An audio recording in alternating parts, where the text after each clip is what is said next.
first presentation today is Autumn Skies over Michigan.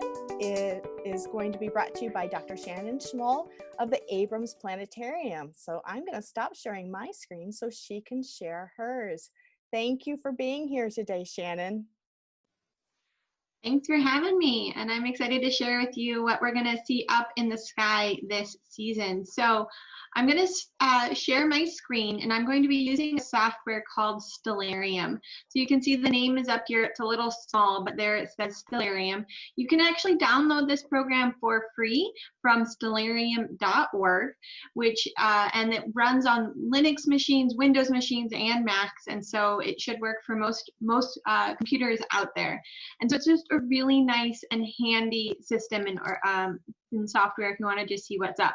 You can actually go in and put exact latitude and longitude. So I have us set for the Pierce Cedar Creek Institute, since that is who is our host today. So let's go ahead and get started. I'm going to go do one quick configuration. I already had it set there. Perfect. Okay, so we have it set for tonight at about 6 p.m., which is right before the sun sets. And so we can see the sun over here in the west, and the sun rises in the east and sets in the west, but it's not exact. It's not, it doesn't rise and set exactly east and west except 2 days out of the year. So let's go ahead and speed time up. And as we go, we can see the sun sets a little bit south of west, and it will continue to get farther south as we go into the winter. But we'll stop here. I apparently stopped at about 8:13, and let's go take a look at some of the constellations that are up. So we're going to rotate around towards the north, and I'm going to actually back us up just a little so we can see a little more of the sky here.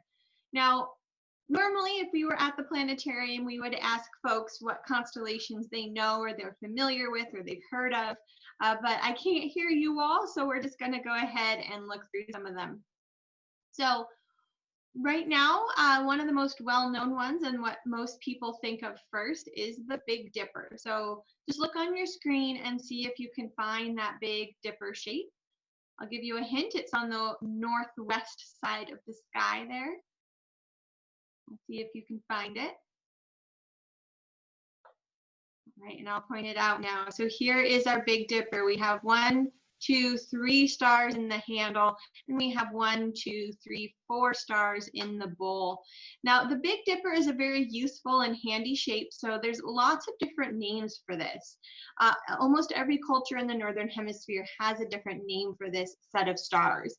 So we call it the Big Dipper quite commonly. The official name that astronomers use is Ursa Major, or the Big Bear. The Ojibwe, who are indigenous people here in the Great Lakes region, they see this as the Fisher or the Fisher star, and a fisher is a small weasel-like animal. The people who were escaping slavery in the United States called it the Drinking Gourd and would follow the Drinking Gourd to find their way north. Those are just a few of the different names that are out there for this shape and how it's used. And using the Big Dipper to find your way north is a very common, useful tool. And so this is one of the reasons why this particular shape is so well known around the world. So we take these outer 2 stars here of the bowl and we follow them. We find the North Star here, which is officially called Polaris. So that's its name. Its title is the North Star. And Polaris means pole star. And we're going to see why that is in a minute. But the North Star does change. The Earth actually wobbles around like it's like a top a little bit. And so because of that, which star is the North Star can change over time. But here is our North Star. And let's watch what's special about it. I'm going to speed time up. We're going to go ahead by a full day.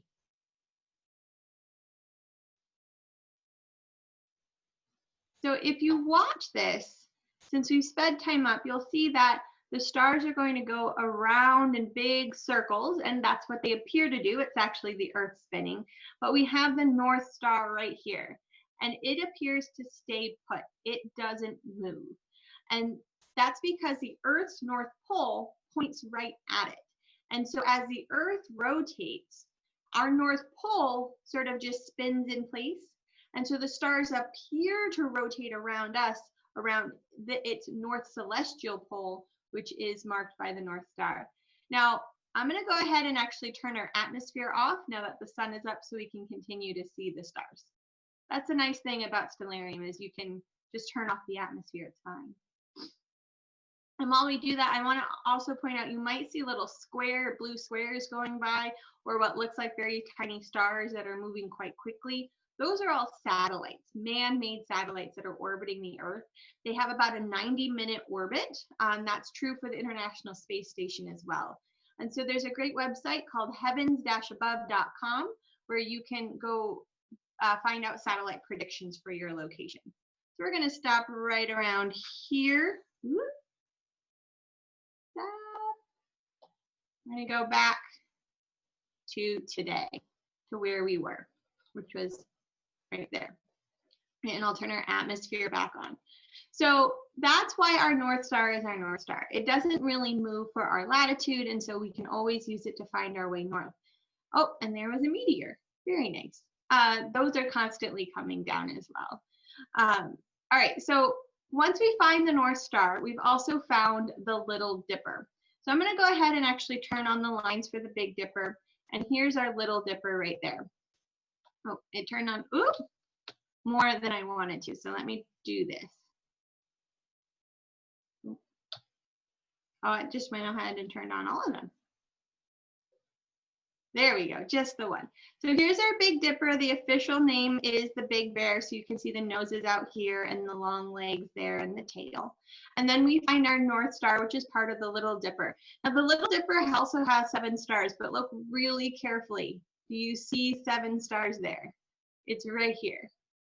If I turn on the constellation, it can kind of point out where they are supposed to be. But if I turn those off, you'll see that we can't really see these stars here. And that's true for most cities. So if you go to Grand Rapids, Kalamazoo, Lansing, you're not going to see more than the North Star here and these outer 2 stars. And that's because of light pollution. So like these lights over here, city lights, car lights, anything that's out there, if any of that light gets shined upwards, it's going to drown out the starlight. So if we turn off our atmosphere or try to, which simulates being out in the middle of nowhere, you would actually very easily be able to see those stars. Oh, there's a satellite going right by. It's called Okeano. That's cool. Okay. I got distracted by the satellites. I really like looking for this. All right, so here's our Little Dipper.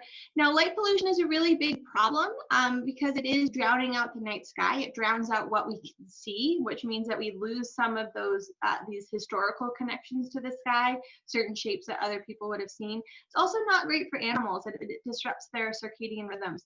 So there are things that you can do in your own home, like by shield light, so all the light goes down towards the ground where we actually need it and not up towards the sky where we don't. So that's one thing to consider. All right, so let's see what else we have here. We've got our Big Dipper, our Little Dipper. If you go about the same distance past the Little Dipper as the Big Dipper, we find this W shape here, and this is the constellation Cassiopeia. In Greek mythology, she was a very vain queen, and so let's bring up our art. So there's our bears. They're weird bears. Space bears have long tails, by the way. And here's Cassiopeia. She's very vain, and her punishment for her vanity was to be placed up into the sky. And as she goes around the North Star in her circular path, she's upside down for half of her path. And that's from Greek mythology. Now, this brings up a really important observation, though. And this is something I think is really important to keep in mind when we think about the stories associated with the sky. Oftentimes, they're not just stories to tell. They have observations about the stars built into them that are important observations. So there's science built into the stories that we see. So for Cassiopeia, she goes around the North Star. Let's go around for a full day again. Lots of satellites right now. You can see that the stars that are pretty close to the North Star, they have circular paths as we go out. They never set. And so these stars are called circumpolar because they're always above the horizon for us. So for us at our latitude where we are on the Earth, they're towards the north. And as Cassiopeia goes around, she's also circumpolar. She turns upside down as she goes around that North Star. So look for the science that's built into the star stories that we have. All right, let's go back to where we were. Okay, so those are some of our circumpolar constellations. Let's rotate around. Now there's a little bit more to that story about Cassiopeia, which includes before she was placed in the sky, she actually tried to sacrifice her daughter Andromeda in order to appease the god Poseidon, who was attacking her city because she kept saying how beautiful she was all the time. So if you follow Cassiopeia's point right here, go over here, we find this long A shape, and that's her daughter Andromeda. And Andromeda ends up being rescued from the sea monster by the hero Perseus. So the Perseus constellation, his head is this little triangle, and then his legs sort of come down like this. And he wasn't alone. He brought with him Pegasus, the flying horse. So Pegasus actually shares a star with Andromeda's head here. So here's the story playing out here. Andromeda's tied to a rock. Perseus, the sea monster. Perseus comes back and rescues her after defeating Medusa. And here is Pegasus. So these are our most prominent fall constellations that you can see. If you are in a dark enough sky site, away from a lot of light pollution, you might notice this little smudge right here. That is the Andromeda galaxy. So there are only 3 things that we can see with the naked eye in our sky that you can observe without a telescope, that you can see naked eye. The first 2 are down in the southern hemisphere. So this is the only northern hemisphere object. So if you won't see it like this is a Hubble Space Telescope image, but if you have, you would see it as a smudge naked eye, and with a telescope, you might be able to start to see some of the dust rings that make that spiral shape there. So see if you can find that where you live. All right, moving a little bit down lower, you will see that we have the planet Mars. So Mars is rising very nicely right now. We just went through opposition, which means that we passed Mars. So Earth goes around the sun a lot faster than Mars. And so we will lap it about every 2 years, essentially. So when we do, we're closer to Mars than normal. So Mars is brighter than usual. And so Mars is usually about the 5th brightest object in the sky, with Jupiter being the 4th. But when we pass it, it usually surpasses Jupiter. And they're heading back to being the same brightness, and on Halloween they'll be equal, and then Mars will be dimmer than Jupiter again. But for now, Mars is quite nice and bright. All right, so let's turn towards the south and talk a little bit more about planets.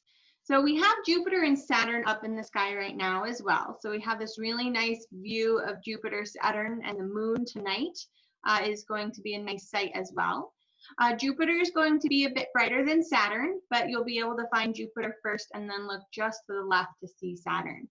Now, Jupiter and Saturn are heading towards a conjunction, which is basically when 2 planets look like they're meeting up in the sky. Now, they're not actually meeting up. They're still millions of miles apart in the solar system, but from our perspective, they'll look like they're matching up. And so we're heading towards a conjunction. When Jupiter and Saturn have a conjunction like this, it is called a great conjunction, maybe because they are the 2 biggest planets.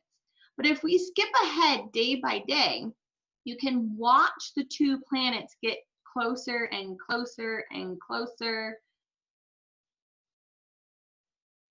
The moon passes them again, and you can see that. So we're skipping ahead day by day. By early December, the sun's going to set early enough that you'll be able to see them in the sky earlier as well. So here I'm going back to about 6:15 in the evening. So the sun is just setting. Let me turn our atmosphere back on. You can kind of see. They'll be nice and bright here. So that's on the 16th, 17th, 18th, 19th, 20, 21. So the day of the conjunction is December 21st, and they'll actually be close enough on this day to be seen through a telescope at the same time, as well as Jupiter's 4 Galilean moons and Saturn's moon Titan. So if you have a telescope, see if you can get this sight within your telescope's view all at the same time. Usually when conjunctions happen, they're still far apart enough that you can't get them in a telescope at the same time. But this time you will. So this is happening on the 21st, and you can actually see them on either day, the day before and the day after the conjunction as well through a telescope. But this is a really fun thing to watch out for. Every night it's clear and it's dark right around sunset. Go outside and watch for Jupiter and Saturn as they get closer and closer. As we go past it, Jupiter and Saturn will switch places in our sky. All right, so back to today. There we go. So let's see what other constellations that we have up. So we found Pegasus and Andromeda and Perseus, and these are our what we consider our fall constellations. So as we go through the fall, let's go through day by day, we will see that they'll head towards the south earlier and earlier each day. And as we look towards the east, we'll start seeing what we consider the winter constellations starting to rise. So I'm going to stop right about here. So right towards the end of fall, we'll have our fall constellations nice and high in the south. If we look over in the west, we will see this big triangle of stars. We call this the summer triangle because it comes up in the summer, but we can actually see it for a good chunk of time throughout the year. But we have these three stars. We have the star Vega, which is part of the constellation Lyra, the Harp. We have the star Deneb. Deneb comes from the Arabic word for tail because this is the tail of Cygnus the swan here. Now, a lot of our star names originate from Arabic. So as Greek sailors were traveling around the world and trading, people would take the scrolls and the star maps off the ships, copy them, and sometimes translate them. And then the translations are what stuck. So we see this a whole lot. A lot of Arabic translations of Greek names for stars are now the proper names for those stars. And so I'll show a few more examples of that in a minute. But we have Lyra, we have Cygnus, and then the star Altair, which is part of Aquila the eagle. So this will be up all through the fall, even though we call this the summer triangle. But if you can find this nice, big, bright triangle of stars, you found three separate constellations.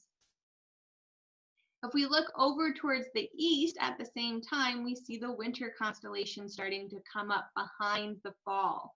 So you might recognize this guy right here with his famous belt. So this is Orion. Another name for this constellation, especially if we stretch out the arms this way and up to here, is the Winter Maker. So this is another Ojibwe constellation that signals timekeeping and that the winter is coming, and so to get ready for cold weather. And so the nice thing, by the way, about Stellarium is if you go into sky and viewing options here, you can actually change the culture that you are looking at in terms of constellations. So you can see here's Arabic constellations, we can look at Aztec constellations, Chinese constellations, and so on. There's currently 28 different cultures built in here. So I would encourage you to go check this out. And what's nice is it gives you resources that you can go learn more. So the Ojibwe information, for instance, comes from Annette Lee. She is a professor of astrophysics at St. Cloud State University. She is mixed race Ojibwe and Lakota, and she's running the Native Skywatchers program, which is trying to preserve and revitalize Indigenous star knowledge. So I would recommend you go check out the Native Skywatchers program. Okay. Turn those off. All right, so here's Orion again. Some other winter constellations that you can find is if you follow Orion's belt upwards, you'll find this V shape here, and this is the star called Aldebaran. Aldebaran is another word that comes from, is another name that's Arabic in origin, which means the follower, because it follows this star cluster here called the Pleiades. Now you might have noticed this a little bit earlier. It's just now rising, but as we go later into the fall, we'll see it higher and higher. And this is a really beautiful star cluster that you can see. Taurus, the bull, shares a star with the constellation Auriga, the charioteer, which has this bright star here, Capella. which is also known as the mother goat star. And right here are her 3 kids, this little triangle. So that's called the kids. Also, just rising towards the end of the fall, you take this star here, we call this Rigel, which comes from the Arabic for foot, from the full name, which means right foot of the giant, up to Betelgeuse, the bright red shoulder star, which means shoulder of the giant or arm of the giant or armpit of the giant, again from Arabic. So we go from Rigel to Betelgeuse and keep going, and we find these 2 bright stars here, Castor and Pollux, which mark the head of Gemini, the twins. So as we go through the fall, we're going to see those fall constellations rise earlier and earlier. We're going to see our summer constellations set earlier and earlier, and the winter ones will start popping their heads up towards the end. So I know that I need to be careful on time, so I'll see if there are any questions right now. So far, there's no questions, but if you are on Facebook with us, feel free to put in the comments if you have any questions for Shannon, because this is a great opportunity. Shannon, if you want to go on for a couple more minutes, if you have something else to say, otherwise I have a question for you, but you could keep going. So why don't you go ahead and ask your question? My question is, I know it's like picking your favorite child, but do you have a favorite fall constellation? Ooh, going off of just the fall constellations, I really like Pegasus. So looking up here, we have Pegasus because it has this square shape, which we call the Great Square. And there's kind of a joke within the planetarium world. If you've been to us, you've probably heard of it, but it's in almost every planetarium out there, that we call this the constellation of SpongeBob, because it's a square. But I really like it because it's a very easy shape to find, and there's a lot of different ways you can connect with the night sky. So it might be through learning these constellations astronomers use. It might be learning constellations from a different culture. For instance, this is also the constellation of the Ojibwe moose.